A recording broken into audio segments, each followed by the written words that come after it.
ഇതുപോലെ ഏത്തപ്പഴം കൊണ്ട് ഒരു പായസം ഉണ്ടാക്കാം നമുക്ക്. വളരെ ടേസ്റ്റാണ്. നമ്മൾ ചെറുപയർ പായസം ഉണ്ടാക്കുന്നതിനൊക്കെ എല്ലാ പ്രാവശ്യത്തെ വ്യത്യാസമായിട്ട് ഒരു ഏത്തപ്പഴം പായസം ഈ ഓണത്തിന് നമുക്ക് ഉണ്ടാക്കാം. ഞാൻ അതിന് 4 ഏത്തപ്പഴം നല്ല പുഴുങ്ങി നല്ലപോലെ പൊടിച്ചെടുക്കണം നമുക്ക്. നമ്മൾ നാടൻ ഏത്തപ്പഴമാണെങ്കിൽ വളരെ നല്ലതാണ്. ഇനി ഞാൻ കുത്തരിയാണ്, ഇതൊരു 1/2 കപ്പ് കുത്തരി. ഇത് നമ്മൾ നല്ലതുപോലെ കുക്കറിൽ വേവിച്ച് നല്ല സോഫ്റ്റാക്കി എടുക്കണം. 1 ലിറ്റർ പാല് വേണം. പിന്നെ അതിന് ഞാൻ 1 കപ്പ് പഞ്ചസാര എടുക്കുന്നത്. പിന്നെ അത് മധുരം ആവശ്യം അനുസരിച്ച് നമുക്ക് കൂട്ടിയോ കുറച്ചോ ഒക്കെ എടുക്കാം. 2 സ്പൂൺ നെയ്യ് വേണം, ഇച്ചിരി ഏലക്കാപ്പൊടി, പിന്നെ നമുക്ക് കാപ്പിലണ്ടി മുന്തിരിങ്ങായി ഇത് നമുക്ക് ആവശ്യമനുസരിച്ച് ചേർക്കാം. ആദ്യം തന്നെ നമുക്കൊരു കുക്കർ എടുത്ത് ഇത് കഴുകി നമുക്ക് ഈ കുത്തരി നല്ലതുപോലെ സോഫ്റ്റായിട്ടൊന്ന് വേവിച്ചെടുക്കാം. ആ സമയത്ത് തന്നെ നമ്മുടെ ഏത്തപ്പഴം നല്ലതുപോലെ നമുക്കൊന്ന് പുഴുങ്ങിയെടുക്കാം. നമുക്കിപ്പോൾ ഈ ഞാൻ നല്ലപോലെ പുഴുങ്ങി എടുത്ത് വെച്ചിട്ടുണ്ട്. ഈ ഏത്തപ്പഴം ഇത് നമ്മൾ നല്ലതുപോലെ ഇങ്ങനെ ഒന്ന് കട്ട് ചെയ്ത് എടുക്കാം. നമുക്ക് ഒത്തിരി വലുതായിട്ട് ഇടണ്ട, ഒരു ചെറുതായിട്ട് കട്ട് ചെയ്തെടുക്കാം. ഇപ്പം ഞാൻ ഇതുപോലെ ബാക്കി ഏത്തക്കായി ഞാൻ ചെറുതായിട്ട് കട്ട് ചെയ്തെടുക്കാം. ഞാൻ ചോറ് ഇതുകൊണ്ട് വേവിച്ച് നല്ല സോഫ്റ്റാക്കി എടുത്ത് വച്ചിരിക്കുന്നതാണ്. നമുക്ക് ആദ്യം തന്നെ ഒരു പാൻ ചൂടാക്കിയിട്ട് ഈ കപ്പലണ്ടിയും കിസ്മസും ഒന്ന് വറുത്തെടുക്കാം. ഞാൻ ഈ പാൻ ചൂടാക്കിയിട്ടുണ്ട്. നമ്മൾ എടുത്ത് വെച്ചിരിക്കുന്ന 2 സ്പൂൺ നെയ്യ് ഇതിനകത്ത് ഞാൻ ഒഴിച്ചിപ്പം ആദ്യം തന്നെ കപ്പലണ്ടി ഒന്ന് വറുത്തെടുക്കാം. ഈ കിസ്മസ് എടുക്കുമ്പോൾ നമ്മളൊന്ന് കഴുകി വരിയെടുക്കണം. രണ്ടും കൂടെ നമുക്ക് ഒന്നിച്ചിട്ട് അങ്ങോട്ട് മൂപ്പിച്ചെടുത്താൽ മതി, പെട്ടെന്ന് മൂത്ത് കിട്ടും. നമ്മൾ വീട്ടിലുണ്ടാക്കുന്ന നെയ്യ് തന്നെയാണ് ഉപയോഗിക്കുന്നത്.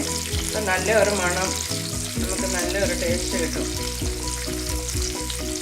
ഇതൊന്ന് ബ്രൗൺ ആകുമ്പോൾ നമുക്ക് മാറ്റാം. ഇവിടെ കപ്പലണ്ടിയും കിസ്മസും റെഡി ആയിട്ടുണ്ട്. നമുക്കത് ഇത് മാറ്റാം.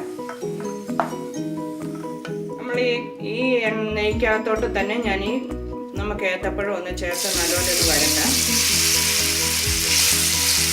ഈ നെയ്ക്കകത്ത് കിടന്നൊന്ന് വരണ്ട് കഴിഞ്ഞ് നമ്മൾ ആ കുത്തരി നല്ലപോലെ വേവിച്ച് സോഫ്റ്റാക്കി വെച്ചിരിക്കുന്നത് അതും കൂടി ഇതിൻ്റെ കൂടെ നമുക്കൊന്ന് ചേർക്കണം. ഇതൊന്ന് സോഫ്റ്റ് ആവട്ടെ.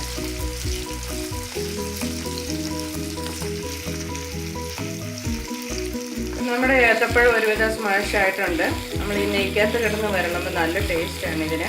അപ്പോൾ ഇതിൻ്റെ കൂടെ നമ്മളിപ്പം നല്ലതുപോലെ വേവിച്ച് വെച്ചിരിക്കുന്ന ഈ കുത്തരിയും കൂടി ചേർക്കാം. ഇതൊന്നും കൂടെ കൂട്ടി നമുക്ക് നല്ലതുപോലെ ഒന്ന് മിക്സ് ആകുന്ന വരെ നമുക്ക് ഇളക്കാം.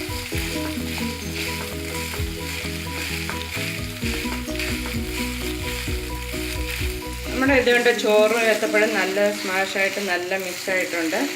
ഒരുവിധം നല്ലതുപോലെ വരണ്ടതുപോലെയായി. ഇനി നമുക്കിതൊരു പാത്രത്തിലോട്ട് മാറ്റിയിട്ട് നമുക്ക് ഈ പാലൊഴിച്ച് ഇത് നല്ലതുപോലെ ഒന്ന് കുറുക്കി പറ്റിക്കാം. ഞാൻ ആദ്യം തന്നെ ഇതിനകത്ത് ഇങ്ങോട്ട് മാറ്റി ഇനി നമുക്കിത് കുറേശ്ശെ പാലൊഴിച്ച് കൊടുക്കാം.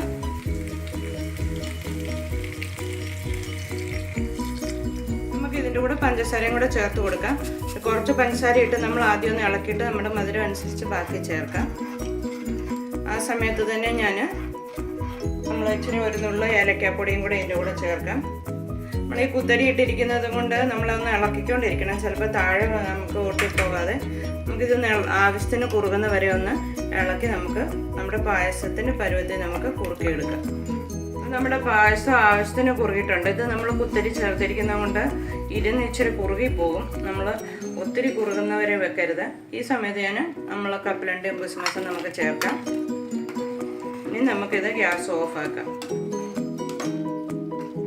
നമ്മുടെ ഏത്തപ്പഴം പായസം റെഡിയാണ്.